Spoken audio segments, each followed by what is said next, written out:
சைராம். இன்னைக்கு கிருஷ்ண ஜெயந்தி. கிருஷ்ண ஜெயந்தி அப்படின்னாலே கிருஷ்ணர் பாதங்களை வரைகிறது ரொம்ப விசேஷம்.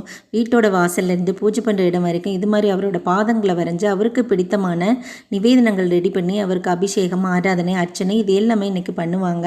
நீங்கள் வீட்டில் கிருஷ்ணருக்கு பூஜை பண்ணும்போது அபிஷேகம், ஆராதனை, அர்ச்சனை அப்படின்னு பெரிய அளவில் பண்ணாட்டி கூட பரவாயில்ல, அவரோட ஃபோட்டோவோ விக்கிரகமோ வச்சு அவருக்கு எளிமையாக அலங்காரம் பண்ணுங்கள். முக்கியமாக துளசி இலைகள் இருந்தால் அதை இன்னைக்கு அவருக்கு ஆஃபர் பண்ணுங்கள். அவருக்கு பிடித்தமான நிவேதனம் பார்த்திங்கன்னா பாலில் செஞ்ச எல்லா பொருளுமே சொல்லலாம்.